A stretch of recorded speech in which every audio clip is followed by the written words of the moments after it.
Kita berdoa. Bapa Surgawi, terima kasih sepanjang malam Tuhan telah menjaga dan memberkati istirahat kami. Dan pagi ini kami hendak belajar akan firman-Mu di dalam sekolah minggu. Biar Kau persiapkan hati dan pikiran kami. Biar Roh Kudus yang akan menolong kami untuk mengerti apa yang menjadi rancangan dan kehendak-Mu di dalam hidup kami. Kau pimpin Tuhan akan Pak Tim yang akan membimbing kami. Dan biar Roh Kudus terus yang menaungi kami semuanya. Di dalam nama Tuhan Yesus kami mengucap syukur dan kami berdoa. Amin. Amin. Ya, terima kasih Pak Indrawan. Ya, selamat pagi Pak Burhan, Pak Syarif. Sebelum kita mulai, mungkin ada yang mau ditanyakan dulu, boleh, saudara-saudara. Ya, kalau mau ditanyakan dulu, yang kemarin belum tuntas, boleh disampaikan sebelum saya lanjutkan materinya. Kalau ada, kalau tidak ada, saya lanjutkan materinya. Silakan.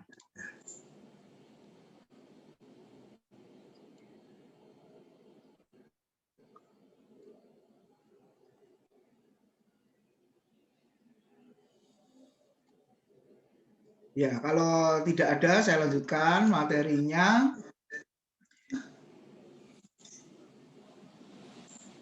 Nah, hari ini kita melanjutkan tanda yang ketiga, saudara-saudara. Kalau yang kemarin, tanda yang pertama, tanda yang kedua ya, masih ingat? Nah, jadi gereja yang sehat itu ketika mengkhotbahkan firman Tuhan secara eksposisi. Kita sudah belajar panjang lebar ya. Lalu yang kedua kemarin kita sudah belajar bahwa gereja yang sehat itu ketika mengkhotbahkan teologi atau ajaran yang alkitabiah, saudara. Jadi apa yang diajarkan Alkitab itu yang dijelaskan, yang kemarin kita sudah belajar. Nah, hari ini kita belajar yang ketiga, yaitu ketika gereja mengkhotbahkan Injil. Nah, apa itu Injil? Sebentar kita akan pelajari bersama-sama. Lalu yang keempat, ketika gereja menjelaskan, hamba Tuhan menjelaskan tentang pertobatan sejati atau konversi. Jadi bukan hanya mengagumi Allah itu baik ya, Allah itu mulia, kita takjub akan kebesaran dan karyanya, tapi kalau tidak mengubah hidup kita, saudara-saudara, enggak ada artinya. Ya, kalau jemaat tidak hidup dalam pertobatan sejati, tidak ada perubahan hidup, saudara, maka juga tidak ada artinya. Ya, jadi pemahaman firman satu sisi yang lain pemahaman itu mengubah hidup kita, hidup jemaat, saudara. Lalu yang kelima, nanti kita akan belajar kalau gereja menjelaskan tentang penginjilan, Bapak Ibu ya. Yang keenam, nah ini yang penting juga ya, keanggotaan gereja. Tapi di masa online seperti ini, saudara, mungkin kita bisa memikirkan ulang ya. Nanti kita akan diskusi ketika topiknya sampai ke sana ya. Apakah keanggotaan gereja itu masih apa istilahnya menjadi bagian yang dikatakan gereja yang sehat, saudara. Yang ketujuh, menerapkan disiplin gereja yang alkitabiah. Yang kedelapan, nah, gereja memperhatikan pemuritan dan pertumbuhan, saudara. Dan yang terakhir, kepemimpinan gereja yang alkitabiah. Oke, sekarang yang ketiga, saudara, apa itu Injil? Jadi gereja yang sehat itu ketika memberitakan Injil atau mengkhotbahkan Injil. Nah, Bapak Ibu, mari kita lihat ya, berita kalau zaman sekarang ini merupakan bisnis besar ya hari ini. Kenapa? Karena berita itu sangat penting, sangat vital dan cepat ya, Bapak Ibu ya. Cepat. Ya, tidak hanya bagi mereka yang mendapatkan nafkah dari berita tersebut, tetapi juga bagi kita yang menghabiskan hidup kita untuk menikmatinya, terutama penggiat media sosial, Bapak Ibu ya. Kalau kita lihat per menit atau bahkan detik, Bapak Ibu, ya ada info-info yang terbaru muncul di sana. Jadi kalau kita lihat, saudara, berita, ya kabar atau info itu sangat penting, cepat menyebar, dan ada yang positif juga ada yang negatif, hoax istilahnya. Kita juga tidak tahu kebenarannya, kita juga langsung tergerak untuk membagikan. Nah, Bapak Ibu, ternyata itu belum tentu atau tidak benar, saudara. Nah, makanya perlu dikaji, perlu diteliti sebelum membagikannya. Itu berita secara umum, berita yang ada di sekitar kita, Bapak Ibu. Nah, apalagi kita masukkan ke dalam Injil, Bapak Ibu lihat, Injil itu juga merupakan berita. Ya, Injil juga merupakan kabar atau info, ya, pemberitahuan tentang apa? Di situ dikatakan kabar baik, kabar sukacita dari Tuhan Yesus Kristus. Kenapa kadang gereja kalah dengan dunia? Dunia memberitakan kabar berita yang seperti itu, saudara, yang dahsyat, spektakuler, ya, tapi gereja kok seolah-olah bungkam, seolah-olah diam, tidak berani mengabarkan, saudara, kabar baik atau kabar sukacita dari Tuhan Yesus. Kalau kita melihat Bapak Ibu berapa bulan terakhir ini, kabarnya kan isinya banyak yang duka cita ya, meninggal karena COVID sekian, meninggal ini ya, musibah, bencana alam dan lain sebagainya. Kabar yang benar-benar membuat kita berduka cita, saudara. Tapi ada sebaliknya, kabar sukacitanya adalah yang sembuh dari COVID sekian ya, saudara-saudara ya, lalu kesaksian yang sembuh dan lain sebagainya. Nah, Bapak Ibu, kabar baik, kabar sukacita dari Tuhan Yesus ya melebihi dari semuanya itu. Kenapa, saudara? Nah, hari ini kita akan belajar, kita akan merenungkan kalau gereja memberitakan kabar yang berbeda ya, kabar dari Tuhan Yesus yaitu kabar baik, kabar sukacita, itu melampaui, saudara, segala aspek kehidupan. Apa maksudnya? Mari kita lihat Injil Lukas pasal yang ke-4, Bapak Ibu ya, ayat yang ke-17 sampai dengan ayat yang ke-19. Lukas 4 ayat 17 sampai 19 yang berbunyi demikian. Kepadanya, yaitu kepada Yesus, diberikan kitab Nabi Yesaya. Dan setelah dibukanya, Yesus menemukan nas atau ayat di mana ada tertulis, Roh Tuhan ada padaku, oleh sebab ia telah mengurapi aku untuk menyampaikan kabar baik kepada orang-orang miskin, dan ia telah mengutus aku untuk memberitakan pembebasan kepada orang-orang tawanan dan penglihatan bagi orang-orang buta, untuk membebaskan orang-orang yang tertindas, untuk memberitakan tahun rahmat Tuhan telah datang. Bapak Ibu, Yesaya menubuatkan tentang Kristus sebenarnya. Dan Kristus hadir, saudara, untuk menggenapi nubuat itu ya. Dan ternyata ayat itu membicarakan tentang pribadi Kristus, saudara. Dan dia berkata, Roh Tuhan ada padaku, oleh sebab ia mengurapi aku. Makanya dia disebut Kristus, artinya Mesias yang diurapi, saudara. Untuk apa? Untuk menyampaikan kabar baik, untuk menyampaikan Injil.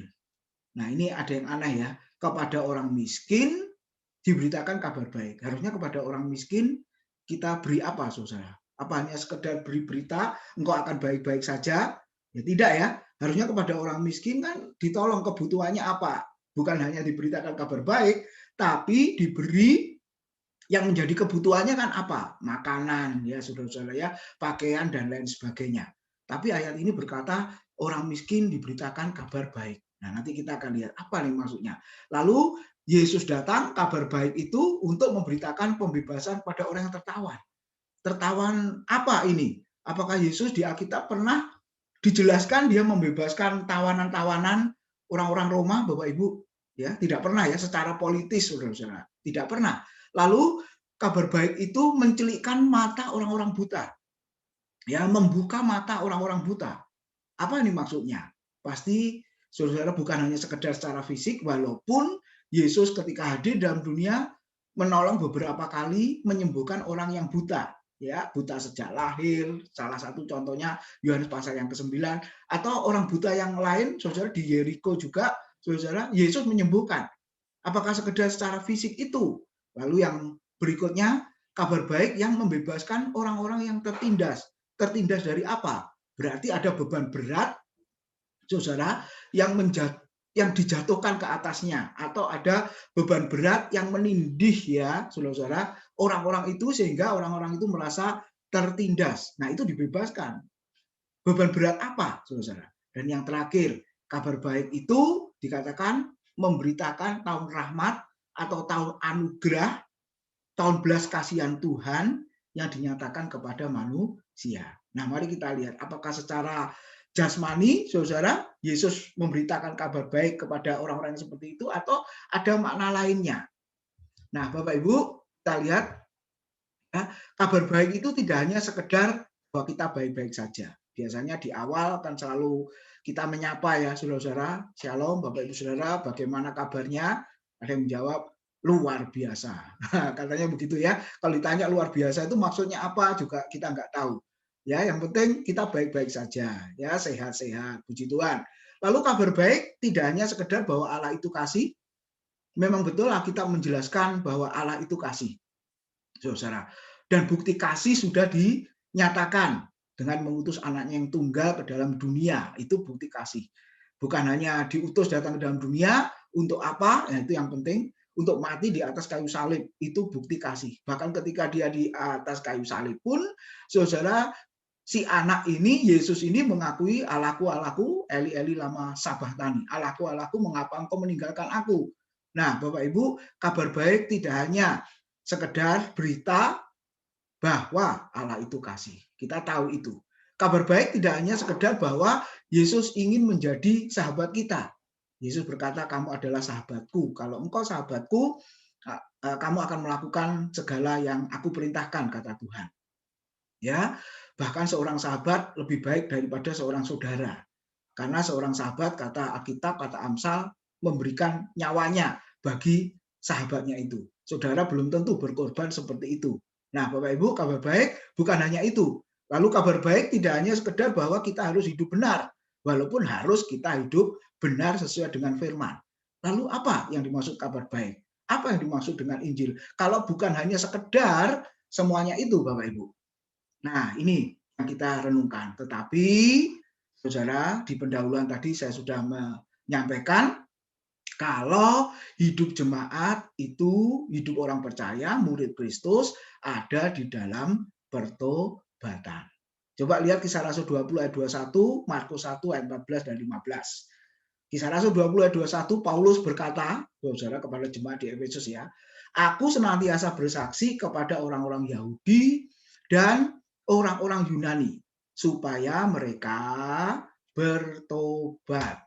Nah, kata Yunaninya metanoia, artinya change of mind atau perubahan mindset ya, konsep berpikir. Nah, terjemahan yang literal, translation, menerjemahkan reformation, reformasi, saudara, perubahan ya kepada Allah yang pertama, dan yang kedua percaya kepada Tuhan kita Yesus Kristus. Lalu Markus 1, 14-15, Yesus berkata, waktunya telah genap, kerajaan surga sudah dekat, bertobatlah, kata yang sama dipakai, ya artinya reform di situ, kembali ke bentuk semula dan percayalah kepada Injil, sama. Jadi Paulus tidak memberikan ajaran yang baru, tapi sebenarnya Paulus itu melanjutkan ajaran dari Tuhan Yesus. Seringkali orang menuduh Paulus punya ajaran yang baru ya, mendirikan doktrin yang baru, teologi yang baru. Oh tidak. Kalau kita lihat dalam bagian ini, Paulus melanjutkan apa yang diajarkan oleh Yesus. Yesus mengajarkan apa? Bertobatlah, berubahlah, saudara, yang dimulai dari perubahan pikiran, metanoia, ya, artinya change of mind itu tadi, dan dalam bentuk apa di situ? Percaya kepada Allah dan percaya kepada Tuhan Yesus Kristus. Kalau Tuhan Yesus Kristus disebutkan, Allah juga disebutkan, sebenarnya diringkas, dirangkum dalam satu bagian yang disebut dengan Injil. Jadi saudara, yang pertama, Injil itu bukan sekedar kita baik-baik saja, bukan kita mempercayai Allah itu baik, Allah itu kasih ya, bukan hanya mempercayai dia adalah sahabat kita yang siap sedia menolong kita, bukan hanya itu, tapi saudara kita boleh lihat kalau saya dan saudara hidup dalam pertobatan, hidup dalam perubahan yang semakin hari semakin seperti Kristus ya, yang kemarin saya sudah sampaikan di doa malam, kita semakin hari semakin menyerupai Kristus, harus saudara, dalam sikap hidup dan karakter perkataan, saudara, semuanya kita menuju kepada perubahan ya ke arah Kristus. Karena memang tujuan kita, saudara, kalau Adam dan Hawa dicipta menurut gambar dan rupa Allah, setelah jatuh dan dosa, Kejadian pasal 5 ayat 1 dan seterusnya dikatakan Adam memperanakan anak-anak segambar dengan dia, segambar dengan Adam, tidak disebut lagi segambar dengan Allah, saudara-saudara. Kenapa? Karena sudah berdosa. Nah, tapi Kristus datang, maka mereformasi, saudara, melakukan perubahan supaya orang yang percaya kepadanya, percaya kepada Kristus, percaya kepada Injil, itu dikatakan apa? Berubah sesuai dengan gambaran anaknya. Ya, Roma 8 ayat 29 itu. Seperti diubah seperti terus-menerus gambaran anaknya Yesus Kristus. Jadi Bapak Ibu, yang pertama ya, kita melihat satu sisi Alkitab mengajarkan kabar baik, Allah itu baik ya, Allah itu setia, saudara-saudara, Allah itu kasih gitu ya. Terus yang terpenting adalah mengubah hidup saya dan saudara. Nah, itu arti dari Injil, bahkan dampak dari ketika orang Kristen mengerti Injil, saudara-saudara. Nah, apa artinya bertobat secara lebih spesifik? Apa yang kita lakukan ketika kita mulai berpikir dengan benar tentang Allah dan diri sendiri. Saudara, sekali lagi, bertobat adalah apa yang kita lakukan, dasarnya, motivasinya apa? Ketika saya dan saudara mengerti, memikirkan dengan benar tentang siapa Allah dan diri sendiri. Apa maksudnya? Saya beri contoh, Yesaya dan Petrus, Bapak Ibu. Ya, Yesaya pasal 6 ayat 1 sampai 7 itu kan pengalaman dari Nabi Yesaya yang lalu sudah saya singgung, Bapak Ibu ya. Ketika dikatakan Alkitab dia melihat Tuhan. Biasa panggilan sang nabi itu selalu dijelaskan, diceritakan, ditulis di awal pasal 1 setiap kitabnya. Ya, Yeremia, Yeskiel itu pasal 1 tentang panggilannya. Tapi Yesaya justru muncul di pasal yang ke-6, Bapak Ibu. Pertanyaannya pasal 1 sampai pasal 5, apa Yesaya tidak pernah dipanggil Tuhan menjadi nabi untuk melayani, tapi dia nekat melayani, saudara, ya menurut kemauannya sendiri dia melayani. Nah, ada anggapan yang seperti itu. Enggak dipanggil Tuhan kok melayani Tuhan, saudara. Nah, apakah benar begitu? Padahal di pasal 1 sampai pasal 5 dia berkhotbah dengan keras, bertobatlah ya kepada orang Israel pada zaman itu. Berkhotbah dengan keras, saudara. Tapi lihat, ternyata bukan dia belum dipanggil Tuhan lalu melayani, tapi di pasal 6 kita melihat Yesaya melihat Tuhan yang kudus dan kemuliaannya memenuhi bait suci. Artinya apa, saudara?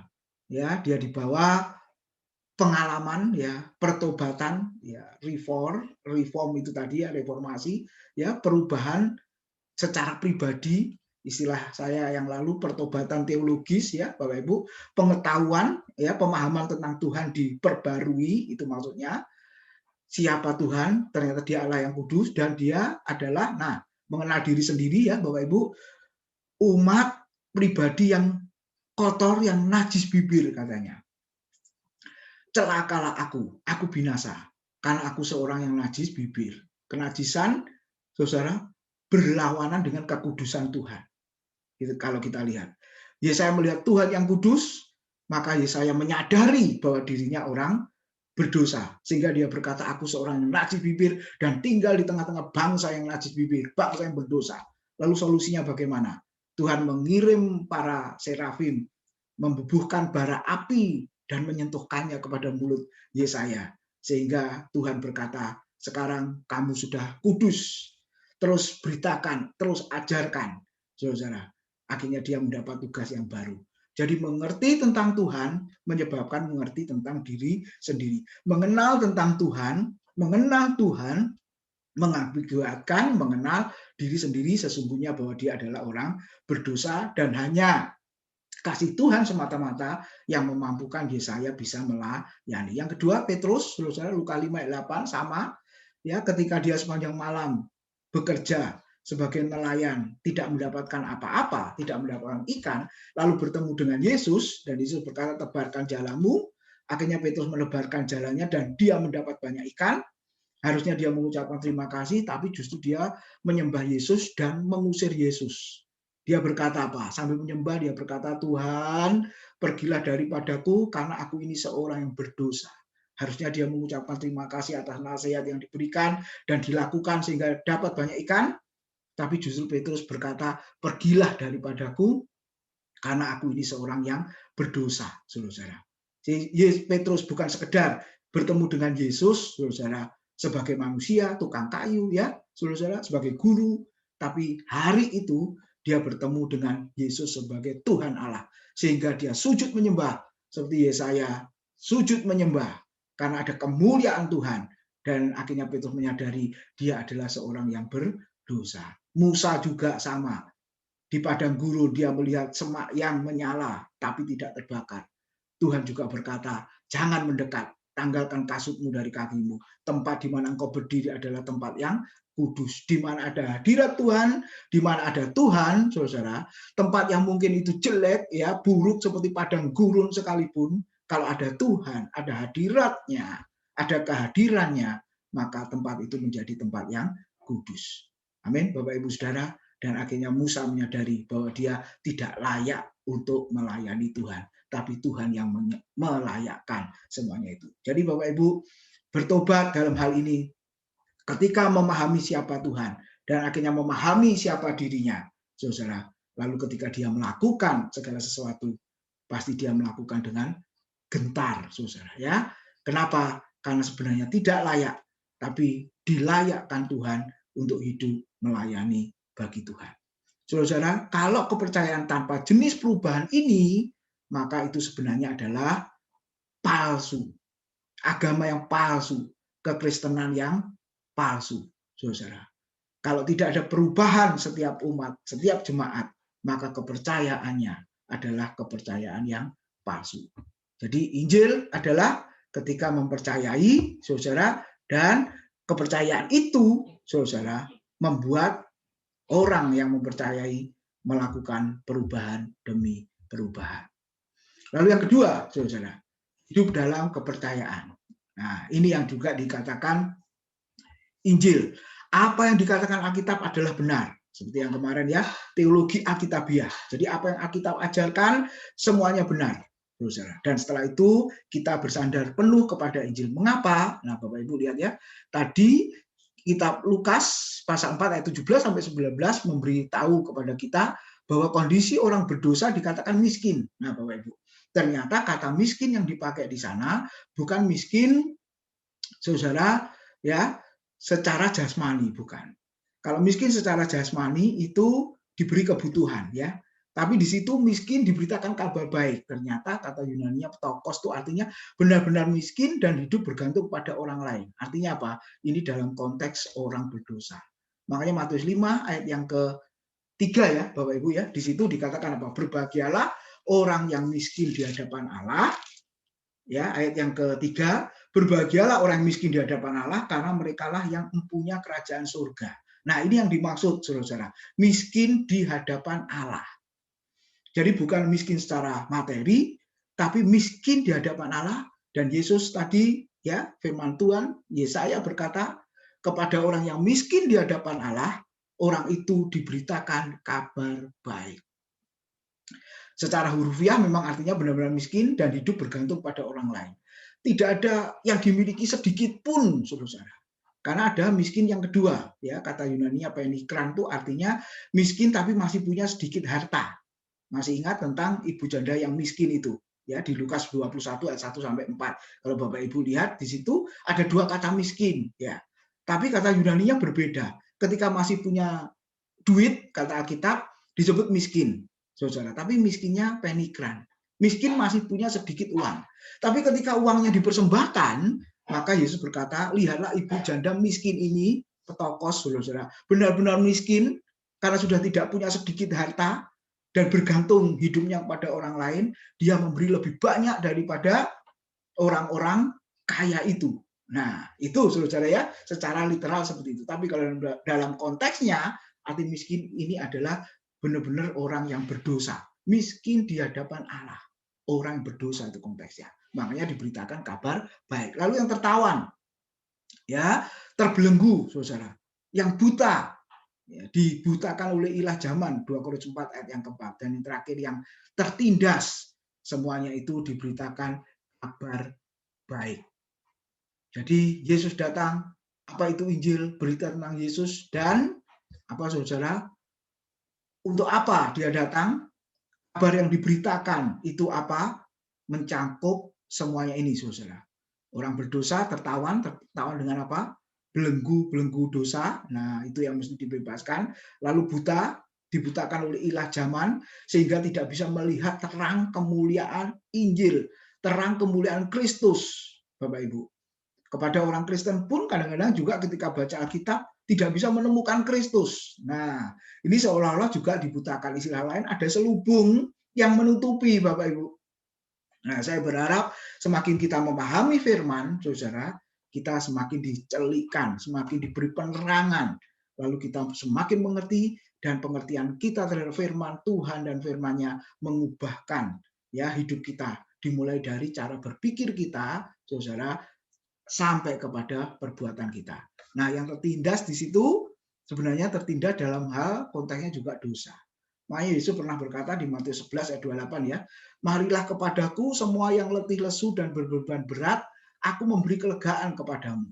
Nah, seringkali ayat itu ditafsirkan, dimengerti apa, saudara? Kalau engkau punya masalah, datanglah kepada Yesus. Masalah apa saja, ya. Padahal konteks ayat itu sebenarnya masalah yang dimaksud, saudara, tertekan dan punya beban berat itu apa? Ketika tertekan dan punya beban berat karena dosa, Bapak Ibu. Jadi orang berdosa di hadapan Tuhan itu seperti orang yang menanggung, memikul beban yang sangat berat. Dan orang-orang seperti ini perlu datang kepada Kristus. Karena dia memberi kelepasan, dia memberi kelegaan, dia memberi pengampunan, penghiburan dan sukacita, seolah-olah beban dosa itu ketika dia mati di atas kayu salib, saudara, sudah ditanggungkan di atas dia, dan kita sudah bebas. Nah, itu maknanya sebenarnya, dan itu Injil. Itu yang harus diberitakan, supaya banyak orang bisa memahaminya. Nah, ternyata pertobatan dan iman itu merupakan dua sisi dari koin yang sama. Ya, tidak bisa dipisahkan satu dengan yang lain. Engkau beriman, ya, buktinya apa? Makanya ini di surat Yakobus disinggung ya. Kalau iman tidak ada bukti, imanmu kosong, imanmu mati. Makanya iman dibuktikan dengan perbuatan. Perbuatan apa? Perbuatan pertobatan. Demikian juga sebaliknya. Engkau melakukan perbuatan baik, pertobatan, ya, hidup berubah itu kalau tidak didasari dengan iman kepada Kristus, saudara, yang tertulis di Alkitab, juga tidak ada artinya. Jadi motivasimu apa ketika engkau hidup dalam pertobatan? Nah, jadi kita lihat seperti dua sisi dari koin yang sama yang tidak bisa dipisahkan satu dengan yang lain. Jadi kita simpulkan, apakah Injil itu dikatakan berita yang berisikan penderitaan, kematian, kebangkitan Kristus. 1 Korintus 15 ayat 3 dan 4. Saya baca, dan 1 Korintus 2 ayat yang kedua. 1 Korintus pasal 2 ayat 2 dulu, saudara-saudara, dikatakan seperti ini. Paulus ya menegaskan, sebab aku telah memutuskan untuk tidak mengetahui apa-apa di antara kamu selain Yesus Kristus, yaitu Dia yang disalibkan. Paulus tidak mau khotbah yang lain, saudara, kecuali satu, yaitu apa? Yesus Kristus yang telah disalibkan. Ingat, Petrus di Kisah Rasul pasal 2, ketika berhadapan ribuan orang di hari Pentakosta, dia juga mengkhotbahkan apa? Jadi seluruh orang Israel harus tahu bahwa Kristus, ya, Dia yang dari Nazaret itu, yang telah kamu salibkan, telah menjadi Tuhan dan Kristus. Petrus tidak khotbah yang lain kecuali khotbah Kristus. Paulus juga, para rasul yang lain pun juga. Lalu apa esensi dari Injil? Coba pasal 15 ayat 3 dan 4, saudara-saudara, dikatakan, sebab yang sangat penting telah kusampaikan kepadamu, yaitu apa yang telah kuterima sendiri, ialah bahwa Kristus telah mati karena dosa-dosa kita sesuai dengan kitab suci, bahwa ia telah dikuburkan, dan bahwa ia telah dibangkitkan pada hari yang ketiga sesuai dengan kitab suci. Sesuai juga dengan pengakuan iman rasuli yang setiap minggu kita ucapkan. Jadi Injil itu apa? Berita yang berisikan penderitaan, kematian, kebangkitan Kristus. Khotbah apapun, saudara-saudara, topik apapun, tema apapun, harus membicarakan Kristus, kenapa dia menderita, kenapa dia mati, kenapa dia bangkit. Kalau khotbah perjanjian baru, orang berkata masih mudah, kita bisa menemukan Kristus. Tapi kalau perjanjian lama, agak sulit. Benar, saudara. Tapi bukan berarti tidak menemukan Kristus di sana. Karena seluruh perjanjian lama pun Kristus mengajarkan kepada para muridnya, semuanya juga berbicara tentang aku, katanya. Lukas 24 ya. Yesus mengajarkan Kleopas, seluruh kitab suci, kitab Taurat, kitab Musa, kitab Mazmur, kitab puisi maupun kitab para nabi, semuanya membicarakan tentang aku. Jadi saudara, kalau kita khotbah perjanjian lama, kita juga menemukan Kristus di sana. Ya. Jadi bagaimana dengan isi khotbah pada masa kini? Berbahagialah gereja kita, firman Tuhan yang kita dengar, kalau semuanya membicarakan tentang Kristus, membicarakan Injil, itulah gereja yang sehat. Nah, Bapak Ibu, saya lanjutkan sebentar. Ya, kenapa mesti Kristus? Nah, ini loh Bapak Ibu, ada keunikan, saudara, yang dimiliki oleh Kristus. Apa itu?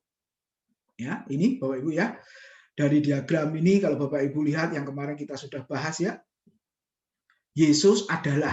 Nah, apa arti adalah? Ego emi kata Yunaninya, Yesus adalah satu-satunya, tidak ada yang lain. Kalau dia mengatakan aku adalah kebenaran, ya berarti benar-benar dia kebenaran, aletheia, kebenaran yang benar-benar benar, kebenaran yang tidak perlu diamandemen, kebenaran yang tidak perlu dirubah, dan kebenaran dari zaman dulu, sekarang, sampai selamanya, dia tetap benar. Itu aletheia. Nah, ini yang dikatakan oleh Tuhan. Ada kebenaran yang lain, saudara, di kayu suni itu adalah kebenaran yang berproses ya. Yang zaman ini benar, belum tentu yang akan datang benar, atau yang kemarin itu benar, saudara. Ya, kebenaran berubah-ubah, kebenaran yang relatif. Tapi Kristus adalah kebenaran yang absolut, Bapak Ibu. Yesus dan satu-satunya. Kebenaran, jalan, ya, kebenaran dan hidup yang kemarin kita sudah bahas ya. Itu yang ditekankan ya kepada para muridnya. Yesus berkata supaya para murid boleh mengalami, mengimani apa yang dikatakan Tuhan. Lalu apalagi? Kebangkitan dan hidup. Yohanes 11 ayat 5. Yang awal dan yang akhir ya, Bapak Ibu. Pokok anggur yang benar, gembala yang baik, pintu bagi domba-domba. Lalu Yesus adalah terang dunia. Yesus adalah roti hidup. Nah, Bapak Ibu lihat. Ini keunikan dari Kristus. Ya, apakah ada yang lain yang memiliki pengakuan yang seperti ini, saudara-saudara? Enggak ada. Ini keunikan. Jadi ini yang diberitakan. Bahkan Lukas 2 ayat 10-11, para malaikat Bapak Ibu telah memberitakan Injil ya. Kalau saudara lihat ya, kabar kesukaan, kabar baik itu. Apakah kabar baiknya? Lalu kata malaikat itu kepada mereka, para gembala, jangan takut, sebab sesungguhnya aku memberitakan kepadamu kesukaan besar untuk seluruh bangsa. Hari ini telah lahir bagimu juru selamat, yaitu Kristus Tuhan di kota Daud. Ini luar biasa. Ya. Lalu kita ringkaskan, apa itu Kristus? Isi Injil, Bapak Ibu. Ya. Petrus sudah berkhotbah Kisah Rasul 2 36-38 bahwa dia satu-satunya dari Nazaret yang telah mati dan bangkit, itu yang harus dikhotbahkan, dan dia adalah Tuhan. Ya, pengertian Lord, saudara, ada dua memang, Tuhan dan Tuhan. Bapak Ibu ya. Jadi bukan sekedar Tuhan, orang yang terhormat, yang mulia, yang hari Jumat kemarin saya sudah khotbahkan antara Tuhan dan hamba, Bapak Ibu, tapi lebih dari itu adalah Tuhan sendiri. Ya. Kenapa? Karena pada masa itu kan ada kaisar juga dianggap sebagai Tuhan, ya, diyakini sebagai Tuhan. Tapi ada Kristus yang benar-benar adalah Tuhan, gitu ya. Jadi Kristus, ya, atau Mesias-Mesias yang lain yang dikatakan penolong atau pembebas itu. Nah, Bapak Ibu lihatlah, ketika mengkhotbahkan Kristus yang adalah esensi dari Injil, itulah KKR yang sejati, Bapak Ibu. Walaupun tidak ada mujizat ya. Di Kisah Rasul pasal 2 kan nggak ada mujizat, Bapak Ibu. Tapi mujizatnya adalah pertobatan orang berdosa, perubahan orang berdosa. Orang berdosa berbalik kepada Tuhan. Bukankah itu mujizat, Bapak Ibu? Ya, kalau sekarang mesti harus ada mujizat. Tapi masa COVID setahun ini kok tidak ada ya. KKR kesembuhan ilahi. Nggak ada, Bapak Ibu ya. Saudara. Ya, bahkan minta didoakan itu hamba Tuhan yang di YouTube ya, yang keliling menyembuhkan orang sakit itu, dia sendiri sakit, Bapak Ibu. Ya, positif. Didoakan, katanya begitu. Oke, Yohanes Pembaptis tidak pernah melakukan mujizat. Yohanes 10 ayat 41. Itu pertobatan sejati, bukankah itu merupakan mujizat? Nah, Bapak Ibu, bagaimana dengan isi Injil sekarang? Saudara, Kristus atau mujizatnya. Nah, kalau mujizatnya sudah berhenti Bapak Ibu ya, nggak ada lagi orang yang melakukan. Tapi kalau Kristus yang dikhotbahkan akan terus dikhotbahkan. Kristus sejati. Paulus juga mengatakan, Kristus yang mati, dikuburkan, dan bangkitkan, itulah Injil. Yang kedua, saudara, Kristus itu fokus dari khotbah, Kristus sentris. Paulus tadi sudah berkomitmen tidak mau khotbah yang lain, memberitakan yang lain, kecuali Kristus yang disalibkan. Kenapa? Karena 2 Korintus 11 ayat 4 yang kita sudah bahas, pelajari, ternyata ada Yesus yang lain, ada Roh Kudus yang lain, dan ada Injil yang lain. Dan jemaat harus waspada, jemaat harus hati-hati, ya Bapak Ibu, karena ada yang lain-lain itu tadi. Tapi yang sejati, temukanlah di dalam firman Tuhan. Lalu yang ketiga, Kristus harus dikhotbahkan. Kenapa? Karena Kristus adalah dasar dari sukacita yang sejati. Lukas 2 ayat yang ke-20, ketika para gembala itu bertemu dengan Kristus, saudara, akhirnya para gembala itu memuji dan memuliakan Allah. Ayat yang ke-10 di Lukas pasal 2, awalnya mereka takut, Bapak Ibu, ketika malaikat memberitahu tentang Kristus dan mereka melihat di Bethlehem Kristus yang lahir, akhirnya mereka bersukacita, mereka memuji dan memuliakan Allah. Orang-orang Majus juga sama.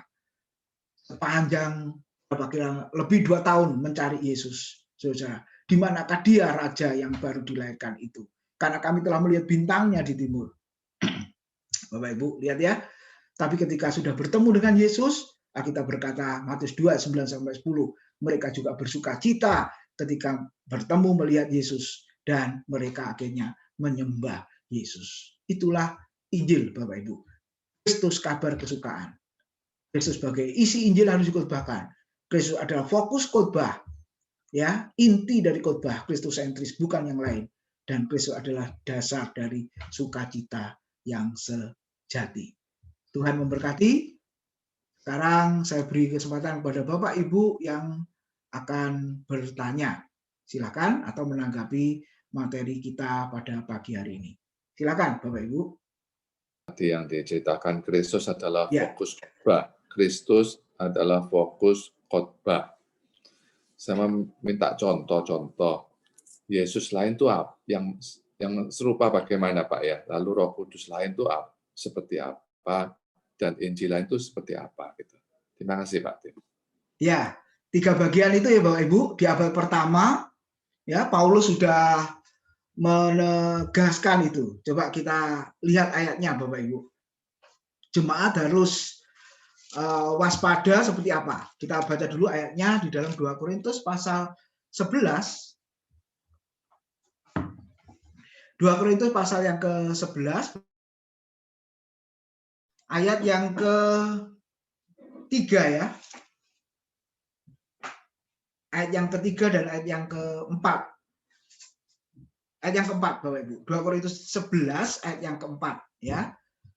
Yang berbunyi demikian, sebab kamu sabar saja jika ada seorang datang memberitakan Yesus yang lain daripada yang telah kami beritakan, atau memberikan kepada kamu roh yang lain daripada yang telah kamu terima, atau Injil yang lain daripada yang telah kamu terima.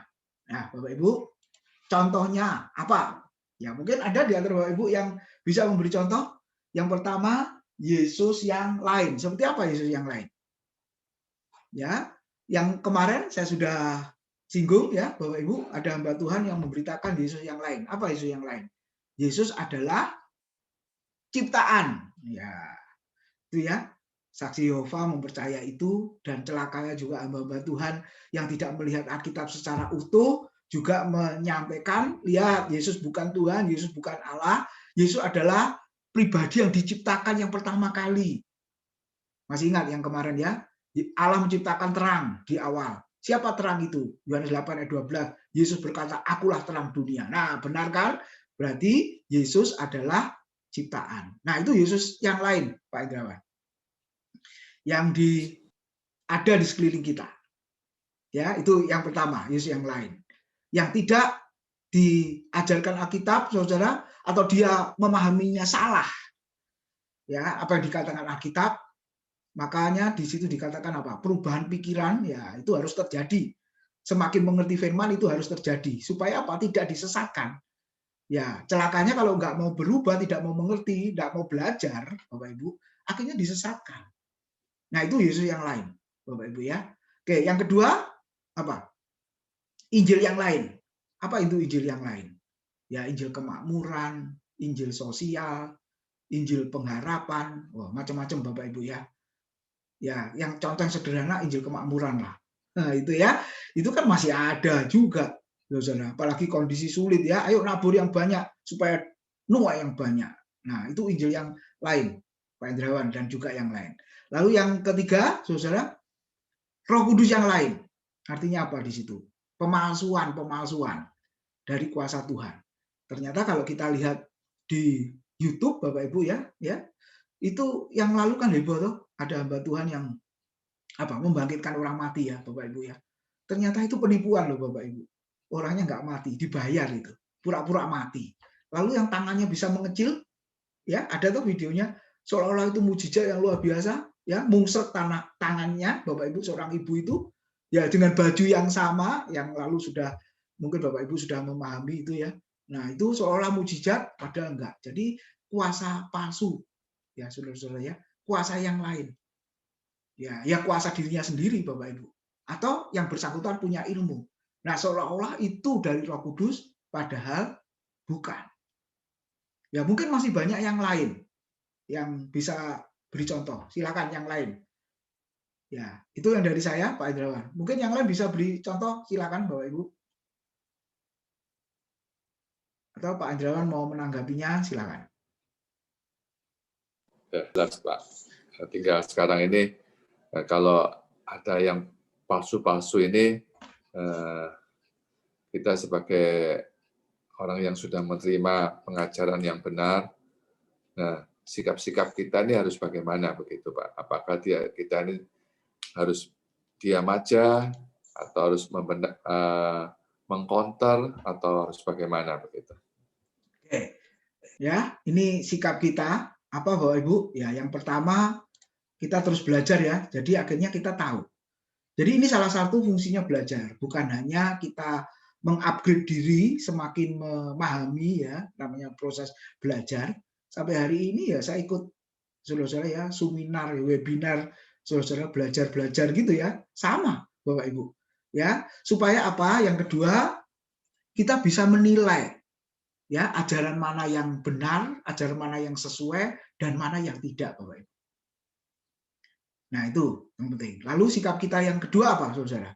Ya, kita menolak dalam arti yang bersangkutan kalau mengajarkan ya atau kita mendengar berita yang seperti itu, kita konfirmasi. Ya, kita bertanya, benar enggak yang seperti itu? Makanya kelas kita ini tempatnya, Bapak Ibu. Boleh bertanya, ya toh? Boleh diskusi di situ, boleh mengkonfirmasi setiap ajaran yang Bapak Ibu dengar. Nah, kelas kita ini tempatnya. Minggu pagi, Senin, dan Selasa malam, Bapak Ibu. 3 kali loh. Ya, 3 kali kita bisa berdiskusi, ya, bertanya, mengkonfirmasi setiap ajaran. Nah, itu sikap kita, Bapak Ibu. Ya, sikap kita. Oke, silakan yang lain. Silakan, Bapak Ibu, kalau ada yang mau ditanyakan.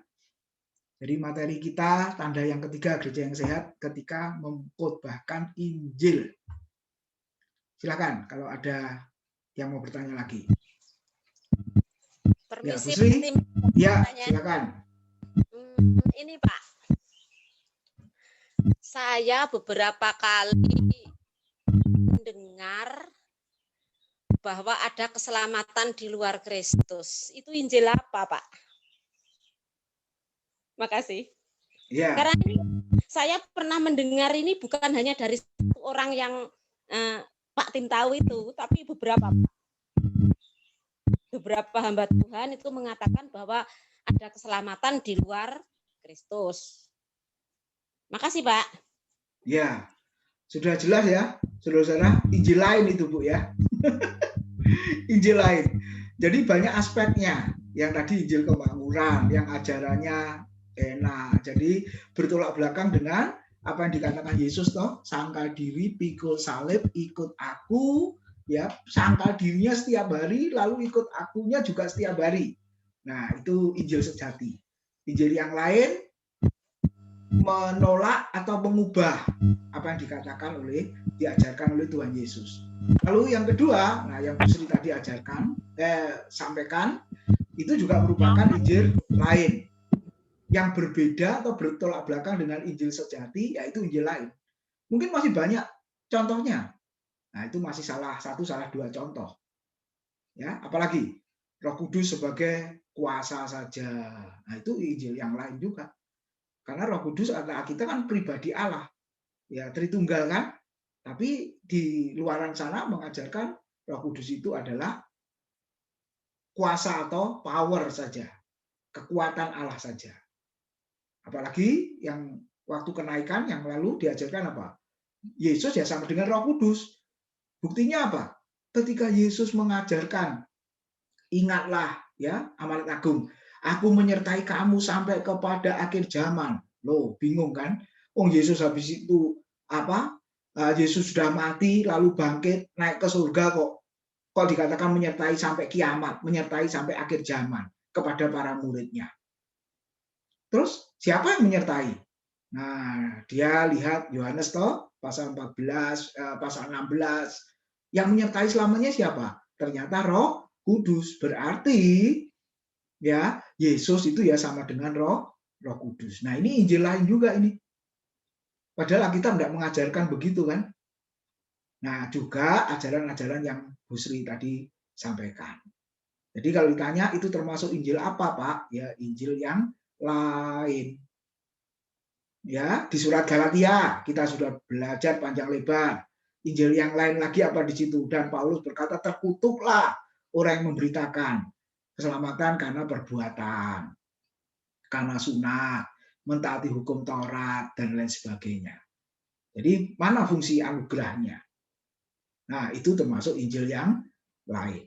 Itu, Bu Sri, mungkin yang lain Bapak Ibu bisa menambahkan, silakan. Saudara. Ya, silakan. Kalau ada yang menambahkan lagi. Ada, Bapak Ibu? Bu Sri, gimana?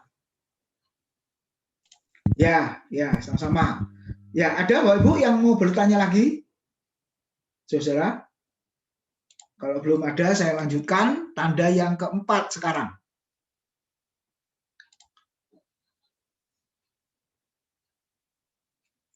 Oke ya, tanda yang keempat, Bapak Ibu lihat di situ. Nah, ini ya, selalu saya tulis supaya Bapak Ibu ingat terus. Ya, gereja yang sehat itu khotbah eksposisi, teologi Alkitabiah, memberitakan Injil. Nah, yang keempat yang kita pelajari sekarang yaitu ketika gereja hamba Tuhan mengajarkan tentang konversi atau pertobatan sejati. Masih ada hubungannya dengan yang di atas tadi ya. Oke, nah mari kita lihat yang namanya perubahan atau pertobatan ya, kata lain ya Bapak Ibu. Seringkali kan kita mendengar ya orang berkata sejak saya bertobat. Nah, artinya apa? Memang ada dua ya pengertian. Yang pertama, sebelum percaya Yesus, sebelum terima Yesus, lalu sekarang percaya dan terima Yesus. Maka orang berkata apa? Sekarang aku bertobat. Dalam arti apa? Percaya Yesus. Ya, itu juga bertobat. Ada ayatnya, ada Kisah Rasul pasal yang kedua. Khotbah Petrus ya. Ketika Petrus berkhotbah tentang Kristus, saudara, lalu orang banyak itu kan berkata, apa yang harus kami perbuat, saudara-saudara?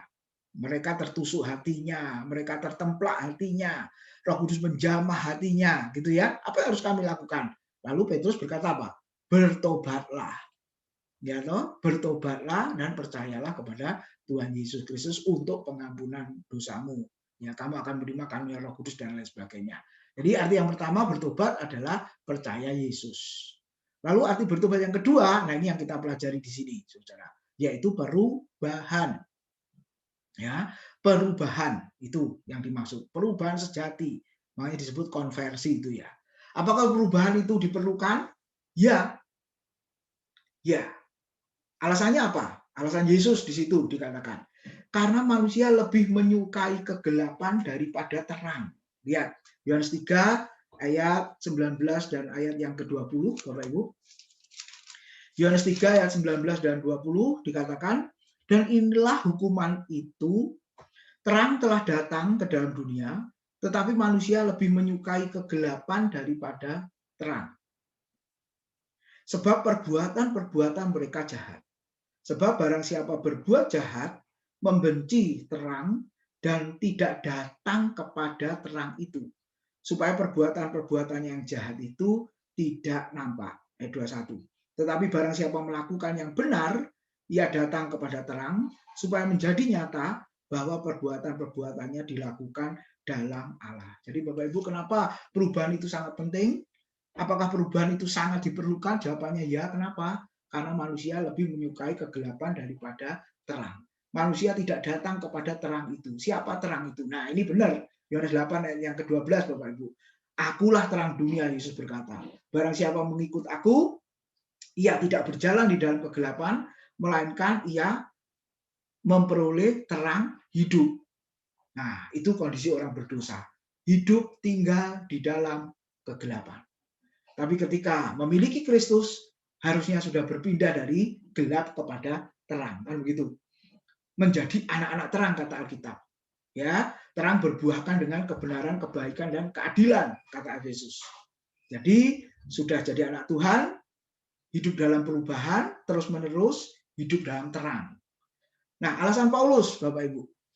Karena sebelum hidup baru, manusia itu dikatakan sudah mati di dalam dosa dan pelanggaran.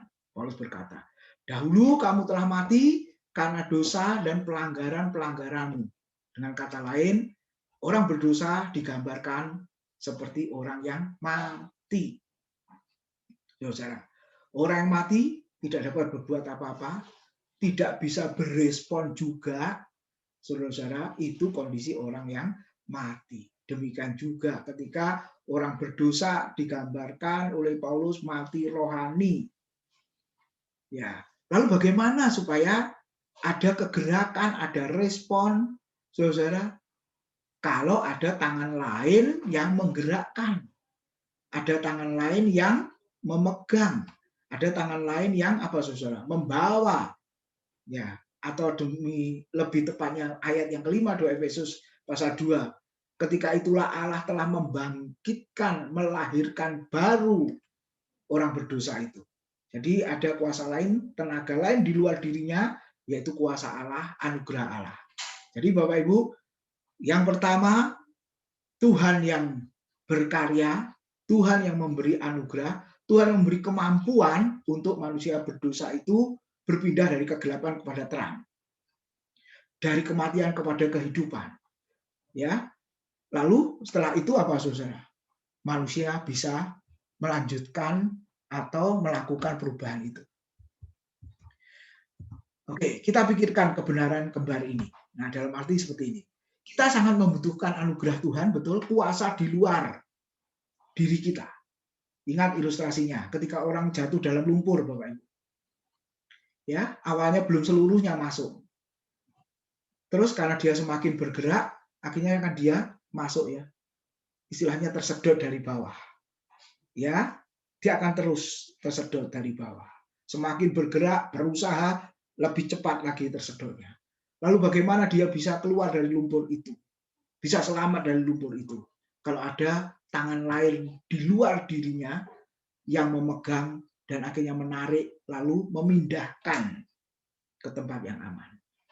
Nah, saudara, kondisi orang berdosa digambarkan seperti itu. Ada kuasa dosa yang terus menyedot, ya, sampai saya dan saudara itu binasa. Tapi puji Tuhan, ada anugerah Tuhan, kuasa lain di luar diri kita, tangan lain di luar tangan kita yang membawa, mengangkat kita, dan membebaskan kita. Itu yang dinamakan dengan anugerah. Kita sangat membutuhkan anugerah. Namun, perhatikan Bapak Ibu, Allah tidak memiliki keharusan untuk memberikan anugerahnya kepada siapapun. Benar ya, saudara? Kita memang butuh anugerah, yaitu yang digambarkan miskin di hadapan Allah, petokos. Tidak ada sesuatu yang dimiliki sedikit pun kecuali mengemis, meminta dari orang lain. Kalau dalam kondisi orang berdosa, saudara, Tidak ada sedikit pun yang kita banggakan, yang kita punyai, kecuali kita mengemis anugerah Tuhan. Itu gambarannya ya. Dan puji Tuhan, Tuhan memberikan anugerahnya. Tapi sebenarnya dia tidak memiliki keharusan untuk memberi anugerahnya.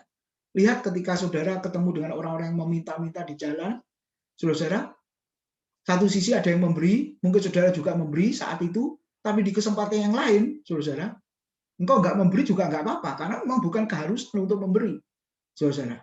Atau setiap kita ketemu orang, saudara, kita tidak memiliki keharusan untuk memberi. Benar ya, Bapak Ibu ya? Demikian juga Allah kita. Kita membutuhkan anugerah, tapi Allah tidak memiliki keharusan untuk memberikan anugerahnya kepada kita. Tapi puji Tuhan, dia berikan anugerah itu, saudara, berdasarkan apa? Kemurahan, kebaikan hatinya. Nah, itulah natu dari anugerah. Itu bukan suatu hutang. Hutang Allah terhadap kita adalah keadilan bagi dosa-dosa kita. Maksudnya apa?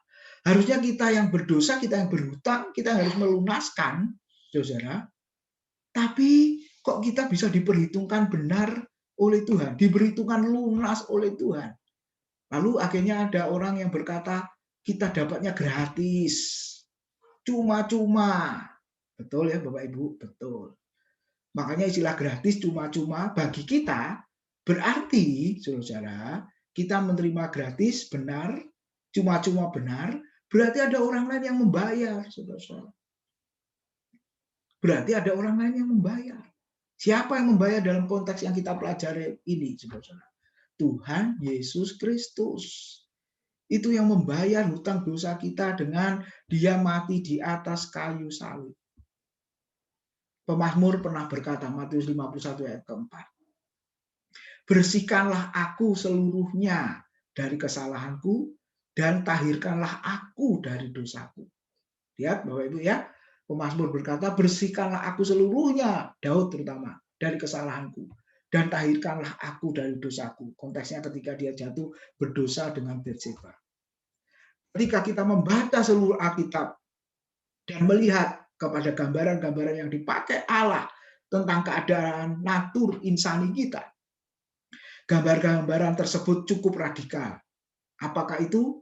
Bahwa orang berdosa di dalam keadaan berhutang. Orang berdosa di dalam keadaan perbudakan. Orang berdosa di dalam keadaan kebangkrutan, kemerosotan rohani.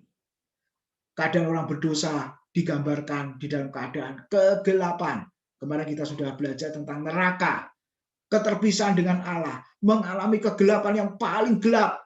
Di sana terdapat ratapan dan kertakan gigi, kata kita. Dan bahkan keadaan orang berdosa digambarkan apa? Keadaan mati. Makanya seperti Daud berkata, bersihkanlah aku dari seluruh kesalahanku. Tahirkanlah, sucikanlah aku dari segala dosa-dosaku. Saudara-saudara, kita belajar membaca di kitab Imamat ya, jadwal pembacaan kita. Di situ ada persembahan-persembahan, ada korban-korban dengan jenis berbagai macam. Tujuannya apa? Supaya dosanya dihapuskan, dosanya disucikan, saudara. Tapi apakah benar dosanya dihapus secara tuntas? Dosanya disucikan secara tuntas? Tidak, kitab Ibrani mengatakannya. Berulang kali terus-menerus melakukan korban penyembelihan, korban persembahan, darah dicurahkan. Karena apa? Dosanya bukan diampuni, saudara, tapi dosanya hanya ditutupi. Sampai Kristus datang ke dalam dunia dan dia mati di atas kayu salib, mencurahkan darahnya sekali untuk selamanya. Untuk apa? Kata Alkitab, menghapuskan dosa secara tuntas, mengampuni dosa itu. Jadi anak-anak saya bertanya, ini apa maksudnya kok banyak sekali korban darah dan lain sebagainya? Ya itu merupakan tipologis hal yang akan datang, yang akan dikerjakan oleh Kristus. Kenapa? Karena keadaan orang berdosa adalah keadaan yang sangat mengerikan. Sampai Daud pun, orang-orang perjanjian lama berkata, bersihkanlah, ampunilah, sucikanlah. Tapi tidak bisa terjadi Bapak Ibu. Nggak bisa terjadi, kecuali melalui Kristus. Dan puji Tuhan, saya dan saudara percaya kepada Kristus. Ketika kita lahir baru percaya kepada Kristus, dosa saya, dosa saudara diampuni. Dosa warisan Adam dan Hawa diampuni. Ya, ada dua macam dosa. Dosa warisan dan dosa perbuatan yang kemarin ya kita sudah bahas. Kalau dosa perbuatan kita diampuni, tapi konsekuensi dosa ya kita tanggung sendiri. Ya, bebas tadi hari Selasa kemarin, seperti Daud juga diampuni, tapi konsekuensi dosanya dia harus tanggung, yaitu anaknya mati kan, saudara. Ananias dan Safira juga diampuni, tapi dia mati, Bapak Ibu. Ya, karena dia menipu Roh Kudus. Contoh-contoh yang lain, Saul ya, saudara-saudara, ketidaktaatannya, ya akhirnya dia apa konsekuensinya? Ditolak jadi raja. Ada beberapa contoh di sana. Mungkin kita juga yang kita alami ya, diampuni, tapi konsekuensi dosa ya kita tanggung. Saudara ya. Oke. Jadi gambaran orang berdosa mengerikan seperti itu, saudara. Itulah gambaran Alkitab mengenai keadaan situasi kita yang berdosa.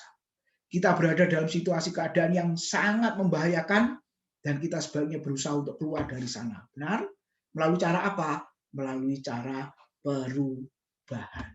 Jadi suatu perubahan diperlukan. Saudara. Yang kedua, apakah perubahan itu benar-benar mungkin? Ada yang berkata, enggak, ya, ragu-ragu, enggak bisa berubah. Ada yang menganggap itu sebuah khayalan. Tapi Alkitab berkata, ya, perubahan itu mungkin. Ya, kalau diragukan, khayalan, tidak menurut Alkitab. Karena perubahan itu benar-benar mungkin. Kenapa benar-benar mungkin? Harus terjadi, saudara.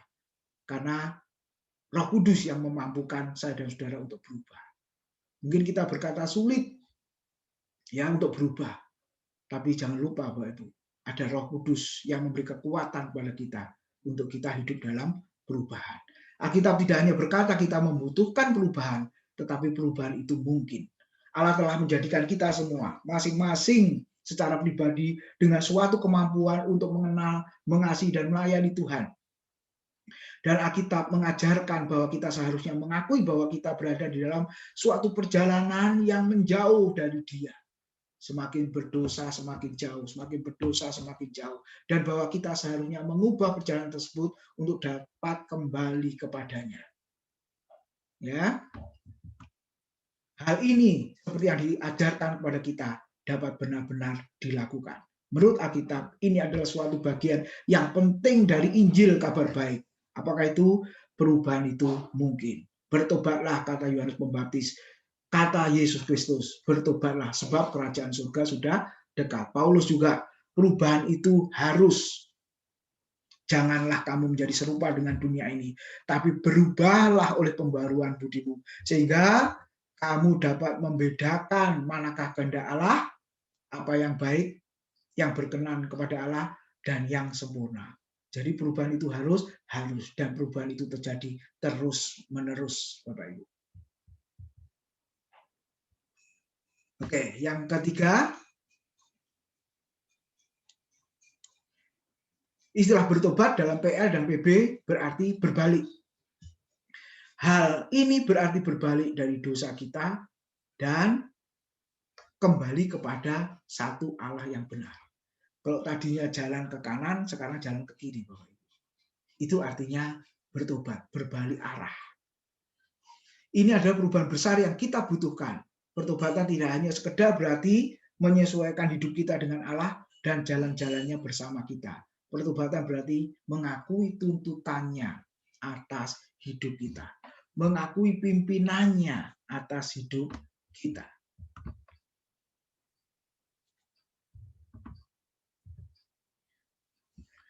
Dalam perubahan yang besar inilah kita diselamatkan. Percaya Yesus karena anugerah Tuhan, lalu kita sadar orang berdosa, akhirnya kita meminta ampun, lalu kita tidak melakukan perbuatan dosa itu lagi. Kita mengerti bahwa tanpa perubahan ini, keadaan kita akan sangat mengerikan, sehingga kita menyebut perubahan ini konversi. Ya, ada kata lain lagi, diselamatkan. Kita menyebutnya dilahirkan kembali. Banyak istilah, Bapak Ibu. Perubahan nyata yang kita butuhkan adalah konversi. Perubahan dari menyembah diri sendiri, akhirnya kepada Allah. Dari bersalah dalam diri di hadapan Allah, menjadi diampuni di dalam Kristus. Inilah perubahan yang kita perlukan. Dan biarlah Bapak Ibu kita merenungkan hidup kita, apakah kita sudah mengalami, saudara-saudara ya, perubahan-perubahan yang seperti itu. Oke, sampai di sini dulu Bapak Ibu, kurang 5 menit ya. Silakan kalau ada yang menanggapi, karena kita akan mempersiapkan diri untuk beribadah. Ada? Bicara soal konversi atau perubahan ini tadi. Silakan. Saya minta tolong tanya, itu kan ada pernyataan. Kalau di Alkitab ada tulisannya Tuhan Allah. Tuhan Allah atau Allah itu huruf besar atau huruf kecil itu kalau kita panggil itu gak boleh Allah gitu loh. Allah itu agama semua bangsa katanya gitu. Jadi kalau kita mau ngomong Tuhan Allah, Allah itu siapa gitu Pak Tin. Jadi kita harus panggil Allah itu siapa, Allah kita itu siapa. Begitu. Iya. Terima kasih Bu Lia. Orang lain kan ada agama lain, Yahweh apa panggilnya macam-macam gitu. Itu memang kalau ada tulisannya Allah, Allah itu Allah siapa gitu. Jadi banyak pertanyaan. Makasih ya, Pak Tim. Ya Bu Lia, kalau kita membaca Perjanjian Lama, Bapak Ibu, itu semua kan ditulis Allah ya. Ya betul nggak? Semua kan ditulis Allah itu kalau di dalam Perjanjian Lama. Iya betul. Ya, nah pertanyaannya Allah itu siapa? Oke, Kejadian pasal 1 ayat 1 saja dulu. Di situ kan muncul ya. Pada mulanya Allah menciptakan langit dan bumi. Jadi di awal, saudara, ya Allah sudah memperkenalkan dirinya. Ayo, ini sebenarnya sudah jelas kan? Jadi Allah yang dimaksud di Kejadian pasal 1 ayat 1 yang menciptakan langit dan bumi itu Allah siapa? Allah yang mana? Begitu kan?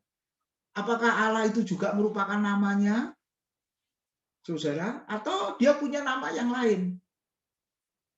Ya, gitu ya. Oke, secara ringkas. Terus kita lihat di Keluaran. Ya, pasal yang ketiga. Saudara. Ayat yang ke-13 sampai dengan ayat yang ke-15. Keluaran 3 ayat 13 sampai 15. Lalu Musa berkata kepada Allah, tetapi apabila aku mendapatkan orang Israel dan berkata kepada mereka, Allah nenek moyangmu telah mengutus aku kepadamu, dan mereka bertanya kepadaku bagaimana tentang namanya, apakah yang harus kujawab kepada mereka? Firman Allah kepada Musa, aku adalah aku. Nah itu. Lagi firmannya, beginilah kau katakan pada orang Israel, akulah aku telah mengutus aku kepadamu. Ayat 15, perhatikan. Selanjutnya berfirmanlah Allah kepada Musa, beginilah kau katakan pada orang Israel, Tuhan Allah nenek moyangmu, Allah Abraham, Allah Ishak dan Allah Yakub telah mengutus aku kepadamu. Sama-sama perhatikan, itulah namaku untuk selama-lamanya dan itulah sebutanku turun temurun. Jadi seolah-olah bergeser dari Allah menjadi Tuhan. Ya, terjemahan Ibrani-nya dari Elohim menjadi Yahweh atau lebih tepatnya YHWH.